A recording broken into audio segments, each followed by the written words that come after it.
Guys, this is Monica hair.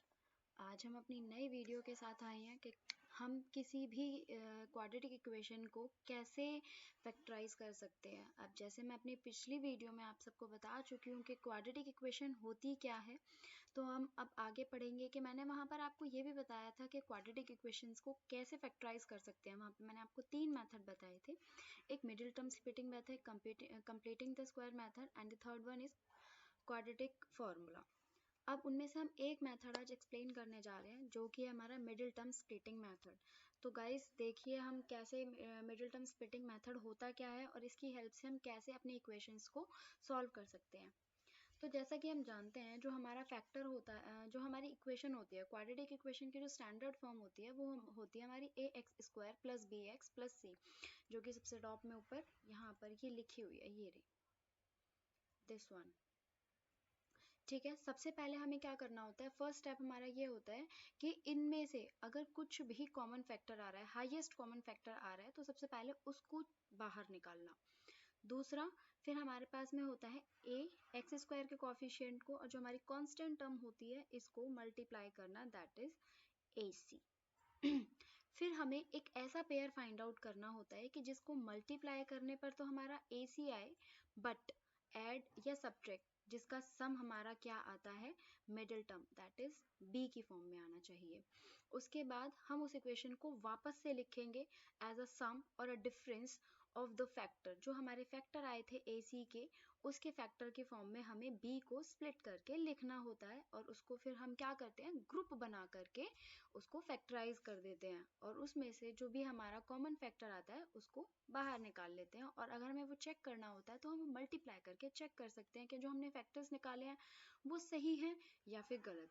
तो हम एक एग्जांपल के साथ इसको सॉल्व करेंगे। हमने यहाँ पर एक एग्जांपल लिया है 4x plus 5x, sorry 4x square minus 5x minus 6।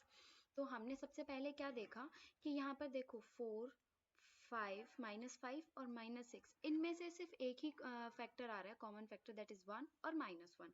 उसके अलावा इनमें कुछ भी कॉमन नहीं है। उसके बाद हमने क्या किया, जो एक्स स्क्वायर का कोफिशिएंट है दैट इज 4 और जो हमारा कांस्टेंट टर्म है -6, इनको मल्टीप्लाई कर रहा, तो हमारा जो आंसर आया वो आया -24। उसके बाद हमने क्या किया, हमने -24 को फैक्टराइज करने की कोशिश की। जब -24 को हम फैक्टराइज कर रहे हैं और इस तरीके से फैक्टराइज करना है कि जो फैक्टर्स आते हैं ना -24 के, उसके फैक्टर का सम या फिर डिफरेंस हमारा -5 आना चाहिए, जिसके लिए हमने यहाँ पर क्या किया, जो हमने पेयर्स निकाले -24 के वो इस तरीके से आए। हमने -24 के फैक्टर्स के पेयर निकाले, तो उनके जो फैक्टर आए वो क्या आए, -1 -24, फिर -1 24, 2 -12, -2 12, 3 -8, -3 8, 4 -6, -4 6। अब इसमें से हमें वो पेयर निकालना है जिनका सम हमारे पास में -5 आता है।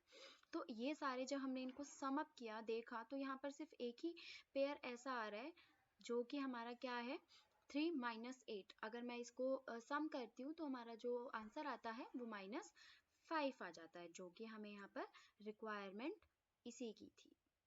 ठीक है, आगे देखिए। बाकी हम, अगर हमारे पास में आंसर आ जाता है यहीं पर ही, तो हम इसको यहीं पर ही स्टॉप कर देंगे, हमें ये स्टेप करने की ज़रूरत ही नहीं है। नेक्स्ट, उसके बाद हमने क्या किया, -5 को स्प्लिट करके लिखा इस तरीके से, जैसे -5x is equals to -8x plus 3x। उसके बाद हमने क्या किया, फैक्टर्स की ग्रुपिंग करी, जैसे हमने फैक्टर्स की ग्रुपिंग करी, 4x स्क्वायर -5x -6, ये हमारी यहाँ पर इक्वेशन थी, उसकी हमने ग्रुपिंग करके इस तरीके से लिख दिया कि 4x स्क्वायर -8x -3 -6। उसके बाद हमने क्या किया, यहाँ पर में से 4x स्क्वायर -8x स्क्वायर में से हमने कॉमन लिया, तो जो कॉमन लिया है वो हमारा यहाँ से जो कॉमन आया वो क्या आया, 4x, क्योंकि 4x स्क्वायर में से यहाँ से हमारा 4x कॉमन आ रहेगा और 8 भी हमारा 4 के टेबल में आता है, इसलिए हमारे यहाँ से ये भी कॉमन आ गया, तो यहाँ पे बचेगा सिर्फ 2। ठीक है, इसी तरीके से हम यहाँ से भी कॉमन ले रहे हैं, तो यहाँ से हमारा कॉमन आता है 3, दैट इज x -2। ठीक है, एक चीज़ और हमेशा ध्यान रखने, एक चीज़ और हम यहाँ पे ध्यान रखेंगे, जैसे यहाँ पर x -2 आ रहा है, उसी तरीके से यहाँ पर भी हमारा x -2 दोनों में सेम आना चाहिए। ये अलग अलग नहीं आ सकते। अगर यहाँ पर ये डिफरेंस आ रहे हैं, ये डिफरेंट आ रहे हैं, तो इट मीन्स हमने कहीं ना कुछ मिस्टेक ज़रूर की है। ठीक है, नेक्स्ट हमने यहाँ से क्या किया, दोनों में से x माइनस टू कॉमन ले लिया। जब यहाँ पे x माइनस टू कॉमन ले रहे हो तो यहाँ पर आपका क्या बचेगा 4x, और यहाँ पे प्लस का साइन प्लस, और यहाँ पर 3। ठीक है, तो उसके बाद हमारा जो फैक्टराइजेशन करने के बाद जो हमारा आंसर आता है वो आया है x minus two 4x plus 3। अब देखो मैंने आपको बताया था कि हम इसको चेक भी कर सकते हैं, तो हम इसको चेक किस तरीके से करेंगे, इन दोनों को मल्टीप्लाई करके। तो हमने यहाँ पर क्या किया, x minus two 4x plus 3, यहाँ पर हमने इसको मल्टीप्लाई किया। जब हम दो क्या कहते हैं बायनोमियल्स को मल्टीप्लाई करके देख रहे हैं तो हमारा जो आंसर आ रहा है वो सही आ रहा है। इट मीन्स हमारे जो फैक्टराइजेशन करने के बाद जो फैक्टर्स आ रहे हैं वो हमारे सही आ रहे हैं। ठीक है, तो इसका मतलब क्या हो गया, जो x square minus 5x minus 6 का जो फैक्टर है वो हमारे हैं x minus two 4x plus 3, ये हमारे फैक्टर्स हैं। Let us try another example. हमने यहाँ पे क्या किया है 8x cube plus 10x square minus 12x। यहाँ से देखो हाईएस्ट कॉमन फैक्टर निकालेंगे बाहर। तो यहाँ से जब हम हाईएस्ट कॉमन फैक्टर बाहर निकाल रहे हैं बच्चे, तो यहाँ पर जो हमारा आएगा वो 2x हाईएस्ट फैक्टर है, हमने उसको बाहर निकाला, तो हमारे पास में इक्वेशन बन गई 4x square plus 5x plus 6। उसके बाद हमने यहाँ पर क्या किया कि 4 को और 6 को माइनस 6 को मल्टीप्लाई करा तो माइनस 24 आया। हम वापस से उन्हीं पेयर्स को चेक करेंगे जो हमने वहां पर देखा था, और जिसका सम हमारे पास में क्या आएगा 5। तो वो है हमारा माइनस 3 और 8। पहले हमें माइनस का 5 चाहिए था, इसीलिए हमने 8 माइनस में लिया था, क्योंकि माइनस का साइन हमेशा उस डिजिट का लगता है जो बड़ा होता है। साइन हमेशा हमारे उस डिजिट के लगते हैं जो बड़े होते हैं। जैसे 8 और 3 में से हमारा बिगर नंबर 8 है, तो इसलिए उसका साइन लगा। यहाँ पर देखो 8 पर प्लस का साइन है, 3 पर माइनस का साइन है, तो इन दोनों में से जो बड़ा नंबर है वो हमारा 8 है, इसीलिए प्लस का साइन लगा। ठीक है, हमने फिर उसके बाद इसको कंटिन्यू करा, तो हमने 5 क्या कहते हैं, जो हमने हमारी जो टर्म थी that is 4x square plus 5x minus 6, उसको हमने ब्रेक करके लिखा माइनस 3x प्लस 8। हमने फिर उसको ग्रुप बनाया, तो इसमें जो ग्रुप बनाने के बाद जो हमारी टर्म्स आती हैं वो हमारी आई x square plus 5x minus 6। तो यहाँ पर देखो जब हम माइनस प्लस के 5x को ब्रेक कर रहे हैं तो हमारा जो ब्रेक करने पर आएगा माइनस 3x प्लस 8x। ठीक है, फिर यहाँ से हमने क्या किया, देखो यहाँ पर 4x स्क्वायर और माइनस 3x स्क्वायर में से सिर्फ एक टर्म कॉमन आ रही है जो कि हमारी x है, हमने उसको बाहर ले लिया। जब हम x को बाहर ले रहे हैं तो यहाँ पर जो हमारा अंदर बचेगा वो क्या बच रहा है, 4x स्क्वायर में से जब हम यहाँ से x बाहर लेंगे तो यहाँ पे बचेगा 4x, और जब यहाँ से x बाहर लेंगे तो यहाँ पे बचेगा 3। हमने वही यहाँ पर किया है, और जैसा कि मैं आपको पहले बता चुकी हूँ कि 4x माइनस 3 और ये वाला हमारी टर्म सेम आनी चाहिए, तो वही चीज़ हम यहाँ पर ध्यान में रखते हुए इसमें से कॉमन लेंगे, जो कि हमारा आएगा प्लस का 2। देखो प्लस प्लस प्लस, ये वाला प्लस और ये वाला प्लस, ये हो गया प्लस, और फिर प्लस माइनस, प्लस 2 माइनस 3, ये हो गया हमारा माइनस 6।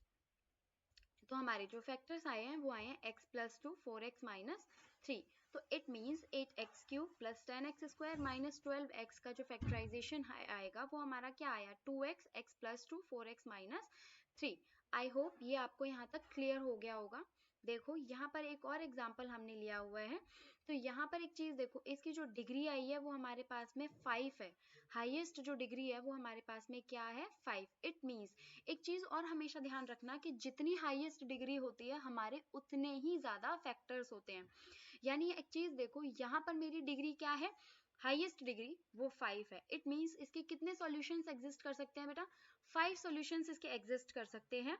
तो हमें उसी के अकॉर्डिंग यहाँ पर काम करना होगा। यहाँ पर देखो क्या चीज ऐसी है जो कॉमन आ रही है, देखो 2 माइनस 7 और 3 में से तो कुछ भी कॉमन नहीं आ रहा, बट एक्स क्यूब यहाँ पर कॉमन आ रहा है। तो हमने जब एक्स क्यूब को कॉमन लिया, उसको फैक्टराइज किया, एक्स क्यूब को कॉमन लेने के बाद में हमने उसको फैक्टराइज करने के बाद हमारे पास में ये टर्म निकल कर आई।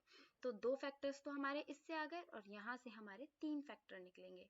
दैट इज एक 3 फैक्टर जो होंगे वो 0, और बाकी एक 1/2, एक हमारा +3। इट मीन्स यहाँ पर हमारे ये सॉल्यूशन एग्जिस्ट कर रहे हैं। आई होप यू गाइज आपको ये वीडियो मेरी क्लियर हुई होगी और आपको समझ में आया होगा कि हम मिडिल टर्म स्प्लिटिंग मेथड का यूज़ करके हम किस टाइप से अपने आगे के क्वेश्चंस को सॉल्व कर सकते हैं। Thank you for watching this video.